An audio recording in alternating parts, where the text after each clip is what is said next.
दिगंबरा दिगंबरा श्रीपाद वल्लभ दिगंबरा। राजेभाऊ सूर्यपानराव आमले, राहणार गोंधळा, तालुका जिंतूर, जिल्हा परभणी। मी 2018 मध्ये आलो होतो। येताना याच्या अगोदर पण 2-3 अनुभव सांगितले मी। 2018 मध्ये येताना सगळं संपुष्टात आलतं माझं, कारण डोक्यावर कर्ज झालतं। 2 एकर जमिनीची रजिस्ट्री करून दिलती आणि दारू पित होतो। त्याच्यामुळे तिकडे कुठल्याच पर्याय खुला नव्हता। शेवटचा पर्याय म्हणून, जसं आतापर्यंत सर्वजण इथे येतात की शेवटचा पर्याय म्हणून इथे येतात आणि इथं आल्याच्या नंतर पर्याय सगळे माणसाच्या जीवनाचे खुले होतात, तेच माझ्या बाबतीमध्ये घडलं।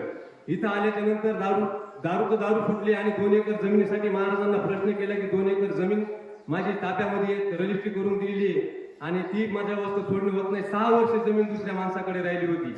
पण कमाल अशी झाली की एका वर्षा अगोदर महाराजांनी सांगितले की पुढच्या वर्षी 27 डिसेंबर पर्यंत तुला जमीन येईल आणि 4 लाख रुपये मी त्या माणसाकडून घेतले होते। 6 वर्ष जमीन त्यांच्या नावावर होती। 4 लाखाचे 12 लाख रुपये होऊ लागले। माझ्याकडे 4 लाख रुपये मुद्दल सुद्धा द्यायला पैसे नव्हते, पण महाराजांनी एका वर्षा अगोदर मला सांगितलं की डिसेंबर मध्ये तू मुद्दल पैशामध्ये तुला जमीन सुटून ये, आणि तसंच झालं। डिसेंबरला 27 डिसेंबरलाच माझी रजिस्ट्री झाली आणि मुद्दल पैशामध्ये त्या माणसाने मला जमीन सोडून दिली आणि दारू सुटली। आज 6 वर्ष लागले मला। पारायण करतो, वाऱ्या करतो, खूप छान आनंदात आहे। रजिस्ट्री सुटल्याच्या नंतर 2-3 वर्षी मी म्हणले कोरडवाहू जमीन आहे, मला विहीर पाहिजे। महाराज म्हणले तुला विहीर आहे, विहीर देतो आणि 57 फुटापर्यंत तुला दगड लागणार नाही, पाणी भरपूर लागेल। 50 फुटापर्यंत मी विहीर पाडली, 50 फुटापर्यंत दगड नाही, अजिबात पाणी भरपूर आहे। कारण माझ्या भोवतात सगळ्यांना काळा दगड आहे, पण मला दगड लागलेला नाही।